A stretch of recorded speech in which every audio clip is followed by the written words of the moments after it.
নমস্কার, বাক শ্রুতি ইউটিউব চ্যানেলের পক্ষ থেকে আমি সতীনাথ মুখোপাধ্যায় সমস্ত শ্রোতা বন্ধুদের স্বাগত জানাচ্ছি। প্রতি শনিবার আমাদের চ্যানেলের কায়াহীনের কাহিনী অনুষ্ঠানে আপনারা শুনতে পাবেন রোমাঞ্চকর ভৌতিক গল্পের শিহরণ জাগানো নাটক। আজকের নিবেদন বরেণ্য কথা সাহিত্যিক প্রভাত কুমার মুখোপাধ্যায়ের গল্প অবলম্বনে বিক্ষুব্ধ বিদেহী, শ্রুতিনাট্যরূপ দেবাশিস পাল, মায়ের চরিত্রে স্বাগতা পাল, ভট্টাচার্য মশাই এবং দিনু এই দ্বৈত চরিত্রে হীরালাল শীল, উপেন্দ্রনাথ দেবাশিস পাল। শুরু হচ্ছে বিক্ষুব্ধ বিদেহী। আমার নাম শ্রী উপেন্দ্রনাথ ঘোষ। বীরভূম জেলার এক অখ্যাত গ্রাম টগরাতে আমাদের 7 পুরুষের নিবাস। আমার আগে বাপ ঠাকুরদা কেউই এই গ্রামের বাইরে গিয়ে জীবিকা অর্জনের কথা ভাবেইনি। কিন্তু এখন তো সময় বদলেছে। বিয়ে পাশ করা শিক্ষিত ছেলে হয়ে মাঠে লাঙল নিয়ে তো চাষ করতে পারি না, আত্মসম্মানে লাগে। তাই 7-5 ভেবে শুরু করলাম চাকরির সন্ধান। কিন্তু কয়েক মাস ধরে বহু স্থানে আবেদন করেও কোনো ফল হলো না। অবশেষে সিউড়ি জেলা স্কুলে একজন সহকারী শিক্ষকের পদ শূন্য হওয়ার খবর পেয়ে আমি সরাসরি পৌঁছে গেলাম সেখানে। স্কুলের হেডমাস্টার মশাইয়ের সঙ্গে দেখা করে অনেক তোষামোদের পর শেষ পর্যন্ত চাকরিটা আমি পেলাম। আসলে 12 ক্রোশ দূরে আমার বাড়ি বলে আমাকে নেয়ার ক্ষেত্রে প্রথমে ঘোরতর আপত্তি ছিল হেড স্যারের। তখন আমি বললাম যে এখানে অল্প খরচে কোনো বাড়ি ভাড়া নিয়ে আমি থাকবো। সেই মতো বাড়ি খোঁজাও শুরু করলাম। যে কদিন বাড়ি না পাই, দয়া করে নিজের বৈঠকখানাতেই আমার থাকার ব্যবস্থা করে দিয়েছিলেন হেডমাস্টার মশাই। প্রায় 1 মাস খোঁজাখুঁজির পর শহরের শেষ প্রান্তে একটা খালি বাড়ির সন্ধান পেলাম। বাড়িটা বহুকাল পড়ে আছে, আর স্থানে স্থানে খসে পড়েছে চুন বালি। তবু বাসোপযোগী 3টে ঘর সেখানে ছিল। খুব অল্প ভাড়াতেই পেয়ে গেলাম বাড়িটা। আসলে চারদিকে গুজব রটেছিল এই বাড়িটার কিছু দোষ আছে। কিন্তু আমি তখন সবে কলেজ থেকে পাশ করে বেরিয়েছি, বিজ্ঞানের ছাত্র। তাই ভূতের ভয় পেয়ে যদি পিছিয়ে যাই, তবে বিদ্যার মর্যাদা তো যায় একেবারে ধূলিসাৎ হয়ে। তাই এই গুজবকে আমি একেবারে গুরুত্ব না দিয়ে পাকা কথা বললাম বাড়িওয়ালার সঙ্গে। কিন্তু একা থাকা তো নিরাপদ নয়, চোর ডাকাতের ভয়ও তো আছে। তাই একজন সঙ্গীর বিশেষ প্রয়োজন। এই প্রয়োজনের কথা যখন আমি হেডমাস্টার মশাইকে বললাম, এই ব্যবস্থা তিনিই করে দিলেন। আমাদের স্কুলেরই সংস্কৃতের শিক্ষক রাসবিহারী মুখোপাধ্যায় একটা বাড়িতে মাত্র 1খানা ঘর ভাড়া নিয়ে থাকেন, ভাড়াও অনেক বেশি। তাই সানন্দেই তিনি সঙ্গী হলেন আমার। একজন রাঁধুনি ব্রাহ্মণ পাওয়া গেল, কিন্তু সে তো কিছুতেই এ বাড়িতে থাকতে রাজি হলো না। কাজকর্ম সেরে রাত 9টার মধ্যেই সে নিজের বাড়ি ফিরে যাবে। কি আর করা, বাধ্য হয়ে আমরা দুজন তার সেই প্রস্তাবেই সম্মত হলাম। সে চলে যায়, আর আমরা দুজন খাবার গুছিয়ে খাই, বাসনগুলোকে নামিয়ে রাখি। আবার পরদিন সকালে এসে সে তার নিজের মতো কাজ করে। বাড়ি ভাড়া নেয়ার পর নিরুপদ্রবী বেশ কিছুদিন কেটে গেল আমাদের। গুজবটা যে নিছক গুজবই, এই স্থির বিশ্বাস জন্মালো আমাদের দুজনেরই মনে। এর মধ্যে পড়ে গেল ডিসেম্বরের বড়দিনের ছুটি।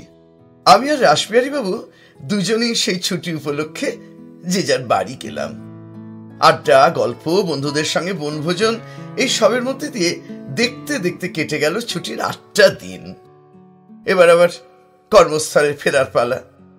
যেদিন বাড়ি থেকে যাত্রা করব, সকাল বেলাতেই মা আমাকে বললেন, খোকা, চাকরি পেয়েছিস 2 মাস হয়ে গেল। মা কালীর কাছে মানত করেছিলুম, এখনো পুজোটা দেওয়া হয়ে উঠল না। এরপর ছুটিতে যেদিন তুই বাড়ি আসবি, তোকে সঙ্গে নিয়ে মায়ের পুজো দিতে যাব। কিন্তু আজ যাবার সময় একবার ভট্টাচার্য মশাইয়ের মন্দিরে মা কালীকে কিছু প্রণামী দিয়ে দর্শন করে যাস বাবা, আর ঠাকুর মশাইয়ের আশীর্বাদও নিয়ে যাস। মায়ের কথায় আমি সানন্দেই সম্মত হলাম। কলেজে বিজ্ঞান পড়ে যতই যুক্তিবাদী হয়ে উঠি না কেন, পারিবারিক ধর্মীয় সংস্কার আমার রক্তে। আর তাছাড়া রমাপ্রসন্ন ভট্টাচার্য মশাই চারপাশের গ্রামের সকলের কাছেই শ্রদ্ধার পাত্র, সিদ্ধ পুরুষ বলে তার খ্যাতি আছে। আমাদের গ্রামের সমস্ত নবজাতকের কোষ্ঠী বিচারও এই মানুষটি করে থাকেন। মন্দিরের কাছাকাছি এসে পৌঁছতেই কানে এলো শঙ্খ ঘণ্টার ধ্বনি, আর তাকে ছাপিয়ে ভট্টাচার্য মশাইয়ের উদাত্ত কণ্ঠের মন্ত্রোচ্চারণ। জয়ন্তী মঙ্গলা কালী ভদ্রকালী কপালিনী দুর্গা শিবা ক্ষমা ধাত্রী স্বাহা স্বাধা নমস্তুতে কালী কালী মহাকালী কালীকে পাপহারিণী ধর্মার্থ মোক্ষদ দেবী নারায়ণী নমস্তুতে নারায়ণী নমস্তুতে নারায়ণী নমস্তুতে। যতক্ষণ না পুজো শেষ হয় মন্দিরের সামনে ভক্তিনম্র চিত্তে হাত জোর করে দাঁড়িয়ে থাকলাম আমি। পুজো শেষে খরম পায়ে দিয়ে আমার সামনে এসে দাঁড়িয়ে মৃদু হাসলেন রমাপ্রসন্ন ঠাকুর। আমার হাতে আশীর্বাদী ফুল তুলে দিয়ে কিছুক্ষণ স্থির দৃষ্টিতে তাকিয়ে থাকলেন আমার মুখের দিকে। তারপর প্রশ্ন করলেন, সকালেই ব্যাগপত্র নিয়ে তুমি কোথায় যাচ্ছ বাবা উপেন্দ্রনাথ? আমি সবিনয়ে বললাম, আগে শিউরি স্কুলে আমার চাকরি হয়েছে, বড়দিনের ছুটিতে বাড়ি এসেছিলাম, কাল স্কুল খুলবে তাই ফিরে যাচ্ছি। মজুমদার মশাই একটু চিন্তা করে বললেন, বাবা আজ কি তোমার না গেলেই নয়, আজ বরং বাড়ি ফিরে যাও, কাল সকালে রওনা হয়েও। আমি বিনীতভাবে বললাম, আগে কালকে তো আমার স্কুল খুলবে, আমার নতুন চাকরি, কামাই করাটা ঠিক হবে না, তাই তাই আমাকে এমন আজ্ঞা করবেন না। আমার কথা শুনে কয়েক মুহূর্ত চিন্তিত মুখে চুপ করে থাকলেন বৃদ্ধ মানুষটি। তারপর ধীর কণ্ঠে জিজ্ঞাসা করলেন, তুমি কোথায় বাসা ভাড়া নিয়েছো উপেন্দ্রনাথ? আমি বললাম, আগে শিউরি শহরের দক্ষিণ দিকে ঘোষপাড়ায় রামতনু মজুমদারের একটা পুরনো বাড়ি ফাঁকা পড়েছিল, সেটি ভাড়া নিয়ে আমি আর আমাদের স্কুলের আর একজন শিক্ষক একসঙ্গে বাস করছি। এরপর ভট্টাচার্য মশাইকে প্রণাম করে আমি পথ চলতে শুরু করলাম। কিছু দূর যাওয়ার পর একবার পেছন ফিরে তাকিয়ে দেখলাম তিনি তখন আমার যাত্রা পথের দিকে স্থির দৃষ্টি রেখে সেখানে দাঁড়িয়ে আছেন। শিউরি পৌঁছতে দুপুর 2টো বেজে গেল। স্নানাহার করে বারান্দায় বসে আরাম করে একটা সিগারেট ধরিয়েছি, এমন সময় হঠাৎই সেখানে আমাদের গ্রামের দিনু কৈবর্ত এসে হাজির। আমি অবাক হয়ে জিজ্ঞাসা করলাম, কিরে তুই এখানে, কি ব্যাপার, বাড়িতে কারো কোনো আপদ বিপদ নয় তো? সে বলল, আগে সেসব কিছু নয় গো, আপনার মা ঠাকরেন এই মুখ বন্ধ খামটা আপনাকে দিতে পাঠালে, দেখেন দেখেন, বললেন যত তাড়াতাড়ি পারি সেখানে পৌঁছে যাস রে দিনু। আমি বললাম, হ্যাঁ বুঝতে পারছি, খুব জোরে জোরে হেঁটে এসেছিস, জানুয়ারি মাসেও ঘামছিস তুই একেবারে দরদর করে। শোন দিনু, একটু বসে জিরিয়ে নে, আমি তোর খাবারের জোগাড় করি। সে বলল, তা হবার জো আছে গো দা ঠাকুর, বলো বলো। এই দেখো মা ঠাকরেন বারবার করে বলে দিচ্ছে তোমাকে খামটা পৌঁছে দিয়েই এই সন্ধ্যের মধ্যে গ্রামে ফিরে তাকে যেন খবরটা দিই, তাইলে তিনি যে নিশ্চিন্তে হবেন গো দা ঠাকুর। কোনো মতেই তাকে আটকাতে পারলাম না, শুধু যাওয়ার সময় জোর করে 2টো টাকা তার হাতে ধরিয়ে দিয়ে বললাম যাওয়ার সময় যেন মুড়ি মুরকি কিছু কিনে নিয়ে যায়। জোর পায়ে হেঁটে চলে গেল দিন। চলি গো দা ঠাকুর।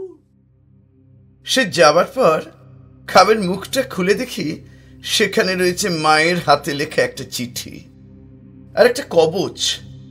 চিঠিটা খুলে পড়তে শুরু করলাম। মা লিখেছেন, তুমি বাড়ি থেকে যাত্রা করার প্রায় 1 ঘন্টার মধ্যে রমাপ্রসন্ন ঠাকুর আমাদের বাড়ি এসে এই কবজটা দিয়ে বললেন, মা, তোমার ছেলে আজ সকালে শিউরি রওনা হয়েছে, জানো নিশ্চয়ই। যাবার পথে সে মন্দিরে এসেছিল। বিশেষ কারণে তার জন্য আমি এই রাম কবচটি এনেছি। তুমি যেমন করেই পারো মা, আজই এই কবচটি তার হাতে ধারণের ব্যবস্থা করো। এই কবচের গুণে এবং তারক ব্রহ্ম নাম জপের বলে সে সকল বিপদ থেকে মুক্ত হবে মা। তাই আমি দিনুকে দিয়ে এই চিঠি আর কবচ পাঠালাম। পাওয়া মাত্রই তুমি রাম নাম স্মরণ করে এই কবচ ডান হাতে ধারণ করবে বাবা। এর যেন কোনো অন্যথা না হয়। এটা তোমার কাছে মাতৃ আজ্ঞা বলেই যেন। মার কথা মতো তখনই কবচটা আমি ধারণ করলাম হাতে। দেখতে দেখতে বিকেল থেকে সন্ধে, সন্ধে থেকে রাত্রি নামলো। অমাবস্যার রাত, মাঝে মাঝে গুড়ি গুড়ি বৃষ্টি পড়ছে। প্রবল শীতের কাপড় লাগছে শরীরে। পথশ্রমে ক্লান্ত ছিলাম। রাসবিহারীর সঙ্গে সামান্য গল্প গুজবের পর নিজের খাটে এসে শুয়ে পড়লাম কম্বল গায়ে ঠেকে। ঘুমও এসে গেল প্রায় সঙ্গে সঙ্গে। অনেক রাত। হঠাৎ ঘুম ভেঙে দেখি এক কঙ্কালসার বৃদ্ধ আমার শয্যার উপর হাঁটু গেড়ে বসে আছে। এক দৃষ্টি সে চেয়ে আছে আমার মুখের দিকে। তার মুখখানা যেন বহুদিনের রোগে শীর্ণ, গায়ে চামড়া ঝুলে পড়েছে। মাথায় যে সাদা সাদা ছোট ছোট চুলগুলো তা যেন দাঁড়িয়ে রয়েছে তার। প্রদীপের ক্ষীণ আলোয় স্পষ্ট দেখতে পাচ্ছি তার 2 চোখ থেকে যেন প্রচন্ড রাগ আর ঘৃণা আগুনের স্ফুলিঙ্গের মতো বেরিয়ে এসে দগ্ধ করতে চাইছে আমাকে। ভয় চোখ বন্ধ করলাম, কিন্তু না, বেশিক্ষণ থাকতে পারলাম না ওই অবস্থায়। আবার চোখ খুললাম আমি। আবার দেখলাম সেই বিভৎস মূর্তি একইভাবে একই অবস্থায় আমার দিকে তাকিয়ে বসে আছে। আবার চোখ বন্ধ করলাম ভয়ে। আর ঠিক তখনই মায়ের চিঠির কথা মনে পড়ে গেল আমার। মনে মনে বললাম, আমার ভয় কি? আমার হাতে রক্ষা কবচ আছে। এক মনে তারক ব্রহ্মর নাম জপ করতে করতে আমি নিজেকে নিবিষ্ট করলাম ঈশ্বর চিন্তায়। কিছুক্ষণ পর চোখ খুলে দেখি আমার সামনে বসা সেই মূর্তি আর নেই। অনেকক্ষণ সময় লেগে গেল ভয়ের ঘোর কাটিয়ে নিজেকে স্বাভাবিক করে তুলতে। একবার ভাবলাম, আচ্ছা রাসবিহারীকে ডেকে এখনই সব কথা খুলে বলি। আবার ভাবলাম, থাক, কি লাভ একটা মানুষকে অনর্থক আতঙ্কগ্রস্ত করে তুলে। এমনি ভাবনা চিন্তার মধ্যে কেটে গেল আমার সারা রাত। একসময় ভোরের আলো ফুটল। একদিকে ক্লান্তি আর অন্যদিকে স্বস্তি। তখন আমার সারা শরীর জুড়ে। সেদিন স্কুলে টিফিনের সময় ডাকওয়ালা পিয়ন এসে আমার হাতে পৌঁছে দিয়ে গেল একটা চিঠি। খাম খুলে দেখলাম রমাপ্রসন্ন ভট্টাচার্যের চিঠি। তিনি লিখেছেন, পরম স্নেহভাজন উপেন্দ্রনাথ, গতকাল তোমার সঙ্গে সাক্ষাৎ হওয়ার পর তোমার মার কাছে তোমারই জন্য একটি রাম কবচ দিয়ে এসেছি। আশা করি যথাসময়ে তুমি তা পেয়েছ এবং ধারণও করেছ। সম্ভবত আজ রাত্রে তুমি কোনো অস্বাভাবিক অভিজ্ঞতার সম্মুখীন হবে উপেন্দ্রনাথ। তবে এই কবচের গুণে কখনো তোমার কোনো বিপদ ঘটবে না। কবচটি তুমি সর্বক্ষণ ধারণ করে থাকবে এবং যদি কখনো কোনো ভয়ের কারণ ঘটে তবে তারক ব্রহ্ম নাম জপ করবে উপেন্দ্রনাথ। সর্বদা শুদ্ধাচারে থাকবে। মা ভবানী তোমার মঙ্গল করুন। ইতি আশীর্বাদক রমাপ্রসন্ন ভট্টাচার্য। পত্রখানি পড়ে আমার বিস্ময়ের অবধি থাকল না। গ্রীষ্মের ছুটিতে বাড়ি গিয়ে আমি প্রথমে ওই সিদ্ধ পুরুষকে প্রণাম করতে গেলাম। কুশল বিনিময়ের পর আমি জিজ্ঞাসা করলাম, আচ্ছা, আমি যে সেই রাত্রে ভয় পাব একথা আপনি কি করে বুঝেছিলেন? মৃদু হেসে ভট্টাচার্য মশাই আমায় বললেন, তোমার সঙ্গে সেদিন যখন আমার সাক্ষাৎ হলো, তখনই আমি দেখতে পেলাম তোমার পেছনে এক বিক্ষুব্ধ প্রেতাত্মার ছায়া। কোনো কারণে সে তোমার ওপর ক্রুদ্ধ হয়েছে। হয়তো সে তোমার ভাড়া বাড়িতেই থাকে, তুমি সেখানে গিয়ে তার শান্তি ভঙ্গ করেছ উপেন্দ্রনাথ। তাই তোমার প্রাণহানি ঘটানোর জন্যই সে তোমার সঙ্গ নিয়েছে। সঙ্গ কেবল উপযুক্ত ক্ষণ পায়নি বলে তার চেষ্টা সফল হয়নি। তুমি চলে যাবার পর তিথি নক্ষত্র গণনা করে দেখলাম, কি দেখলাম জানো? অমাবস্যার রাত্রে তেমন মুহূর্ত উপস্থিত হবেই। বিপন্ন হবে তোমার জীবন। তাই তাড়াতাড়ি তোমার কাছে কবচ পাঠানোর ব্যবস্থা করে দিলাম। যাই হোক এই কবচ তুমি কখনো পরিত্যাগ করো না। আমি বললাম, আচ্ছা, আমার সঙ্গে যে লোকটি থাকেন একই বাড়িতে, রাসবিহারী বাবু, তাহলে তিনি আমার মতো ভয় পেলেন না কেন? প্রেতাত্মা শুধু আমার উপরই কেন ক্ষুব্ধ হল ভট্টাচার্য মশাই? ভট্টাচার্য মশাই জানতে চাইলেন। সেই লোকটির নাম কি? আমি বললাম, আগে তার নাম রাসবিহারী মুখোপাধ্যায়। ভট্টাচার্য মশাই বললেন, তিনি ব্রাহ্মণ, উপবিদ ধারণ করে আছেন, প্রতিদিন গায়ত্রী মন্ত্র জপ করেন। এই কারণে প্রেতাত্মার কোনো ক্ষমতা নেই তার ক্ষতি করার। আর একটা কথা বলবো বাবা উপেন্দ্রনাথ, আরো একবার সেই বিক্ষুব্ধ আত্মা তোমাকে দেখা দেবে।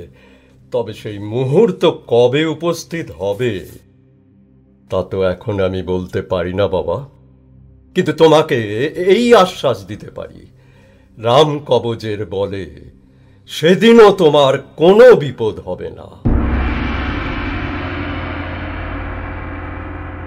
তারপর কেটে গেছে দীর্ঘ 18টা বছর। সময়ের সঙ্গে সঙ্গে আমিও প্রায় ভুলে গেছি সেই ভয়াবহ অভিজ্ঞতার কথা, কিন্তু সে কবচটি সযত্নে অঙ্গে ধারণ করে আছি। চাকরিতে আমার একের পর এক পদোন্নতি হয়েছে। সহশিক্ষক থেকে প্রধান শিক্ষক, তারপর ডেপুটি ইন্সপেক্টর। কর্মসূত্রে একদিন মেদিনীপুর জেলার একটি গ্রাম্য স্কুল পরিদর্শন করতে যাচ্ছিলাম। সন্ধ্যের পরে রওনা হয়েছে। শরৎকালের মেঘমুক্ত আকাশ, চাঁদের আলো এসে ছড়িয়ে পড়েছে চারদিকে। ডিস্ট্রিক্ট বোর্ডের পাকা রাস্তা দিয়ে চলেছে ধীর গতিতে আমার গরুর গাড়ি। রাস্তার দুধারে বৃক্ষের শ্রেণী, কোথাও দূরে দূরে, কোথাও আবার ঘন সান্নিবদ্ধ। তন্দ্রায় আমার চোখ দুটো বুজে এসেছিল। ঘন্টাখানেক পথ চলার পর হঠাৎ গরু দুটো থেমে গেল। একটা ঝাঁকুনি দিয়ে দাঁড়িয়ে পড়লো গাড়িখানা। কেটে গেল আমার তন্দ্রার ঘোর। চোখ খুলে দেখি সেই ভীষণ মূর্তি গরু দুটোর সামনে পথ অবরোধ করে দাঁড়িয়ে আছে। তার শীর্ণ হাত দুটো দিয়ে ধরে আছে গাড়ির জোয়াল। দেখে আমার শরীর হিম হয়ে এলো। আমি কাঁপতে লাগলাম, বুকের কাছে হাত রেখে জপ করতে লাগলাম তারক ব্রহ্ম নাম। কিছুক্ষণ ধরে জপ করার পর দেখলাম সেই মূর্তি ছায়ার মতো মিলিয়ে গেল। গরু দুটো ততক্ষণে গাড়ি পেছনে ঘুরিয়ে দিয়ে মহাবেগে ছুটতে শুরু করেছে। সম্ভবত আমার মতো ঘুমিয়ে পড়েছিল গাড়োয়ানো।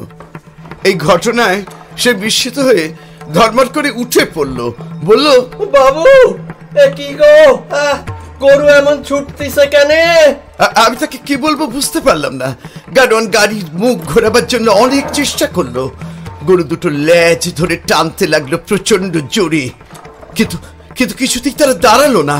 দৌড়তে দৌড়তে অবশেষে যখন একটা বাজারের সামনে এসে পৌঁছলো, যখন অনেক লোকজন এবং অনেক গাড়ি দেখতে পেল, তখন থামলো তারা।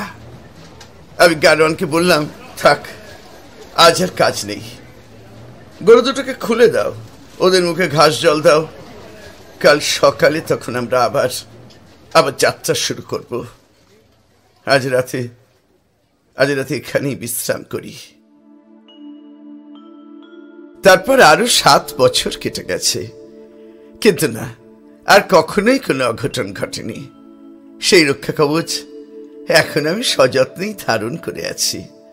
যতদিন বাঁচব ততদিনই ধারণ করে থাকব।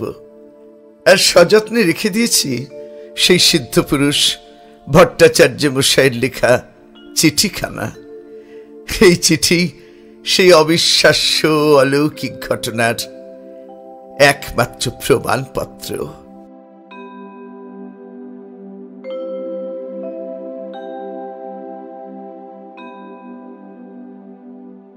আমাদের প্রতিটি নাটকের প্রয়োগ পরিকল্পনায় রয়েছেন দেবাশিস পাল।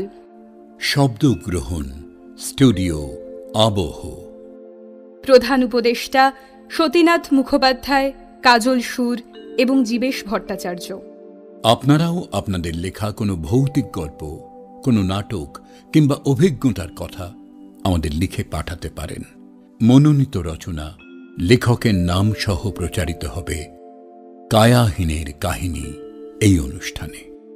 মতামত বা রচনা পাঠানোর ঠিকানা কায়াহীনের কাহিনী, প্রযত্নে দেবাশিস পাল ও স্বাগতা পাল, 37 নম্বর অখিল মিস্ত্রি লেন, কলকাতা 7,09,000। চলভাস 9830386953 এবং 9830386952। আমাদের চ্যানেলটিকে সাবস্ক্রাইব করে আমাদের পাশে থাকবার অনুরোধ জানাচ্ছি। আজকের মতো বিদায় নিচ্ছি। আবার আসব আগামী শনিবার বাকশ্রুতির কায়াহীনের কাহিনীর এমনই এক রোমাঞ্চকর নাটকের সম্ভার নিয়ে। নমস্কার।